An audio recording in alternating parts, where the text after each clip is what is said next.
మా Uma Uma sir I'm sorry sir. ఏమిటమ్మా ఆలోచిస్తున్నావు? ఏం లేదండి, ఏం లేదు. ఓసారి నా రూమ్లో అయితే.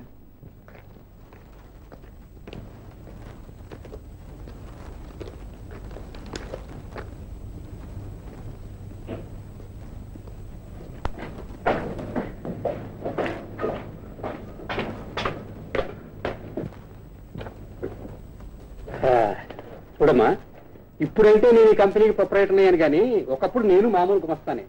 కష్ట సుఖాలంటే నాకు బాగా తెలుసమ్మా. చెప్పమ్మా, ఏమిటి కష్టం? ఏం లేదండి, మధ్యతరగతి కుటుంబంలో ఉండే సమస్యలే. ఉద్యోగం కోసం నేను ఈ ఊరు వచ్చాను. మీరు నన్ను ఆదరించి నాకు దారి చూపించారు. ఇప్పుడు నేను మా వారు కూడా సంపాదిస్తున్నాం. కానీ మా ఇద్దరి సంపాదన ఇంటి ఖర్చులకి బొట్టాబొట్టిగా సరిపోతుంది. అందుకని అయితే అర్థమైందమ్మా నీ బాగా. నువ్వు ఈ ఆఫీసులో గుమస్తాగా చేరావు. అలాగే ఉంటే జీతం ప్రమోషన్ పెరిగే అవకాశం లేదు. సేల్స్ గర్లుగా చేస్తే జీతం కాక అమ్మిన దాని మీద కాస్త కమిషన్ కూడా దొరుకుతుంది. అది కనుక జాగ్రత్తగా చేసుకున్నావంటే సేల్స్ ఆఫీసర్ గా ప్రమోషన్ ఖాయం అవుతుంది. ఈ అండర్స్టాండ్ మై పాయింట్? నా శక్తి వంచన లేకుండా పనిచేస్తానండి. అయితే ఈ పనికి కాస్త నాజూగ్గా తీయగా కస్టమర్స్ తో మాట్లాడుతూ ఉండాలి. ఎప్పుడు టిప్ టాప్ గా డ్రెస్ చేసుకుని నవ్వుతూ ఉండాలి. అందుకు మీ వాళ్ళు అంగీకరిస్తారా అని. చేసే పనిని గౌరవిస్తూ మన గౌరవం మనం కాపాడుకుంటే ఎవరైనా ఎందుకు అంగీకరించండి. Then I wish you the best of luck and great future.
చెప్పమ్మా. చీటీ డబ్బు 30. చీటీ డబ్బు 30. కిరాణా కొట్లో 105.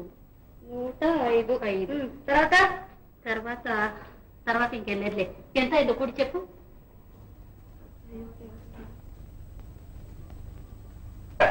మొత్తం 450 రూపాయలు 90 పైసలు. ఏ హోమ్ మినిస్టర్ గారు, ఫ్యామిలీ బడ్జెట్ తయారు చేస్తున్నారా? అవునండి. అబ్బాయి ఏమో 226 తెస్తున్నాడు. కోడలు మరో 200 పాతక సంపాదిస్తోంది. ఈ నెల ఇవ్వాల్సిన అప్పులన్నీ తీర్చి 25 మిగిలితే తిరుపతికి వెళ్దాం అనుకున్నా. అక్కడికక్కడ సరి అయిపోయింది. 10 పైసలు మిగిలింది. అమ్మయ్యా, మొత్తం మీద లోటు బడ్జెట్ కాదు కదా. ఓకే అమ్మా, ఇదిగో చెప్తాం. ఈ నెల తప్పకుండా తిరుపతి పంపే బాధ్యత నాది. ఎలా పంపిస్తావురా? నీ జీతం మీ ఆవిడ జీతం కలిపి అప్పుడే అమ్మ బడ్జెట్ తయారు చేసేసింది. 10 పైసలు మిగిలిందట. ఇక నా సంపాదన అంటావా? ఇంకెందుకు సరిపోతుంది. ఏదో ఒక అప్పకుండా ఇందులో 100 రూపాయలు తీసుకుని తిరుగుతుందండి. ఆ మాటకు వస్తే తిరగ తప్పే ఆపచ్చురా. ఎందుకంటే ఆ పాపం దేవుడు ఎక్కడికి వాడు గుళ్ళోనే ఉంటాడు. బయట పునట్టగానే ఇవ్వకపోతే ఇంతంత నోటు చేసుకుని ఇంటి మీద పెడతారు. చూడు బాబు, నువ్వు ఏనాడైతే మన ఖర్చులకు మించి సంపాదిస్తావో ఆనాడే మన తిరుపతి ప్రయాణం. అయితే తిరుపతి వెళ్ళినట్టే. ఎంత ఎక్కువ సంపాదించినా అంత ఖర్చు ఉంటూనే ఉంటుంది. Correct. That is our middle class families life. Shankar, నువ్వు ఒక్కడివే సంపాదించడం లేదురా, కోడలు కూడా సంపాదిస్తుంది, అది మర్చిపోకు. మగాన్ని నేను చెమటోడు సంపాదించినా ఇంతకంటే వచ్చేట్లేదు. పాపం ఆడపిల్ల ఇప్పుడు సంపాదిస్తుంది ఎక్కువ, ఇంతకంటే ఎక్కువే సంపాదిస్తుంది. మిమ్మల్ని తిరుపతి ఏం పంపిస్తుంది? ఏమండి, నా జీతం కూడా వచ్చింది. అత్తగారిని మామగారిని తిరుపతి వెళ్ళి రానివ్వండి. ఎలా వెళ్తామని పట్టు కూర్చున్నారు. నీ జీతం నా జీతం కలిపి లెక్క కట్టి 10 పైసలు మిగిల్చారు. ఇది జీతంలోది కాదండి, ఈ నెల సేల్స్ కమిషన్ 100 రూపాయలు ఎక్కువగా వచ్చాయి. ఇదిగోండి అత్తగారు, మీ ఇద్దరు వెంటనే తిరుపతి వెళ్ళండి. మా తిరుపతి మొక్కుబడి కొడుకు వల్ల అవుతుందనుకున్నా, కానీ కోడలి వల్ల తీరుతుందమ్మా. నా వల్ల ఏంటత్తయ్య? అసలు నేను ఇంటికి రావడం వారి వల్లనే కదా. ఎరా శంకర్, మగవాణ్ణి నేనే సంపాదించలేకపోతే ఆడపిల్ల ఏం సంపాదిస్తుంది అన్నావు. చూసావా, నీ తల్లిదండ్రుల కోరికలు నెరవేర్చడానికి అమ్మాయి ఎలా సహకరిస్తుందో. భర్తను ఇబ్బంది పెట్టకుండా ఇల్లు సర్దుకుపోయి ఇల్లాలు దొరకడం నిజంగా అదృష్టం రా. ఇక నువ్వు నేను తలకాయలు పాడు చేసుకోవాల్సిన అవసరం లేదు. ఉమ్మ చాలా తెలివైన పిల్ల. బాధ్యతలన్నీ అమ్మాయికి అప్పచెప్తే అన్ని తనే సర్దుకో. వదినా, నాకు రేడియో కొనిపెట్టు. అన్నయ్య అడిగి విసుగెత్తిపోయాను. ఇదేనా కొనిపెట్టదునా?